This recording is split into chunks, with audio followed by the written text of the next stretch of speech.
those of you who don't know, this is my personal horse, Stella, and I got her about 2 years ago. And the other day, a few days ago, I ended up having to take her to the vet, and we both ended up having a really bad day. It was a nightmare. But the reason that I ended up having to take her to the vet was for the last couple months, I could tell that something was off in her hind end. It wasn't all of a sudden. It was kind of gradual. But I could tell, like, when I would go, clean out her hooves, have her feet trimmed, or even ride her, I could tell she was starting to get uncomfortable. She wasn't wanting to pick up her hind legs. I could just tell something was off and that she was feeling uncomfortable. So, and it was wintertime too, and that's why I kind of waited a little bit because, maybe she had a fall. So I wanted to wait a little bit to see if she would improve, but she was definitely not improving. She was uncomfortable. So I was like, okay, she's got to go to the vet. So why it was a nightmare was the day of the appointment. 2 days before the appointment, I worked with her with my trailer. It's a 2-horse trailer. It is kind of small, but she's been trailered in the past. She does fine trailering, hauling. So it wasn't really an issue. Even working with her the previous 2 days before the appointment, she did fine. So the day of her appointment, we started at 10 o'clock in the morning. I got her in the trailer. She did great. She went in. We go down to the vet. I live like almost an hour from the vet. And the vet takes a look at her. So with the vet, you could tell he was even uncertain about his diagnosis. He said most horses have a pattern. She wasn't showing any pattern.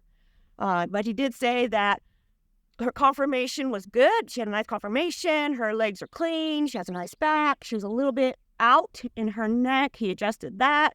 But otherwise, he could tell that when I would walk her back and forth that she wasn't picking up her hind legs as much as she should, that she was just kind of dragging them along.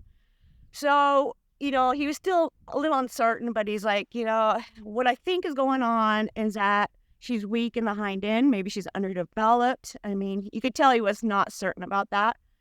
So, he decided that what we're going to do is I'm going to give you some pain medication for her, some bute, to help make her a little bit more comfortable before you exercise or ride her while we start building up some muscle back there in the back end. So that's our plan, So, and the fact that she's an older horse, maybe she has a little bit of arthritis too. But yeah, he was a little stumped. He really wasn't certain, you could tell. But we're gonna start there and see if that improves. See if that that's what it is. But the reason that we had such a bad day was after the vet seen her, I went to go put her back in the trailer and she wouldn't go in. She would not go in. I tried, I don't know, for at least 2 hours. And she just flat out refused. She said, no, I'm not going in. She wasn't even trying. She's just like, no. And, my trailers, she wouldn't put her hind legs in, and I understand that. But my trailer, I'm telling you, it's like this far off the ground.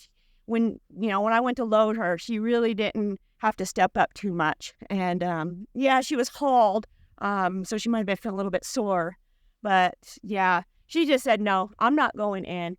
And so I started getting a little bit stressed because, here, I have a horse stuck at the vet's out in the parking lot. What am I supposed to do? So even the vet assistant came out and tried to help me, and it wasn't working. I tried everything I could think of. So I asked the vet, hey, can I put her in your small corral while I go find my friend that has a big stock trailer? So that's what I ended up doing. I went and put her in there. She was so stressed. There was no other horses there or anything like that. I could tell she was really stressed when I left, but I didn't know what else to do. So keep in mind, I live pretty far up the mountain. So it took me a while to get back up here, find my friend, get her truck, get her trailer, because I don't have a rig that pulls her trailer. Come back to my house, pick up Charlie, because I wanted to make sure that I could encourage her to go into that trailer, just whatever I needed to bring. So the time I got back down there, it was dark. But she was so excited to see us, and Charlie was excited to see her too. So I took her out of that corral, and she still was not wanting to go in. And I was just like, oh my goodness, I thought she's just stuck here. I don't know what to do. She's going to have to, worst case scenario, she's going to have to stay the night, and I'm going to have to figure out something else. But she was a little bit resistant at first. But my friend's stock trailer was quite a bit higher off the ground than my trailer. So I was like, she wasn't wanting to bring up those hind legs. So I was like, okay, let's find a hill. So we found a hill, backed the trailer up to this hill to where it was a shorter distance off the ground. And she finally went in. Charlie was all the way up in the front of the trailer. I could tell she really wanted to go in and go see Charlie, and I'm glad I brought him. And she finally went in. And so the time we got home, it was like 10:30 at night. And poor girl, the next day, she did not want anything to do with me, and I don't blame her. I was the cause of her stress, and I don't know if she will ever go back to the trailer. It wasn't a really good experience for her, I guess. But yeah, yesterday I could tell that she did not feel very good. Anytime she would see me come out, she would go all the way to the end of the other pasture. She would turn around, just walk towards the other end of the pasture. I could tell she felt uncomfortable. She wasn't eating that much. I was a little bit worried that she might colic.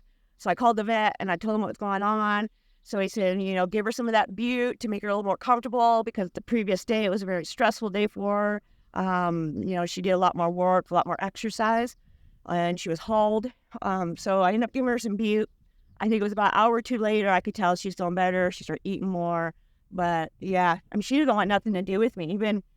Even right now, she just does not want anything to do with me. So hopefully she forgives me. Yeah. But yeah, it was a nightmare. And I didn't really have any other options because I lived so far away from home. I really, if that didn't work, I wasn't really sure what else I was going to do. But yeah, that's her diagnosis. So I'm just going to I'll probably start doing some in-hand work with her and just build on that, make sure she's comfortable while I'm doing that, and hopefully she improves. So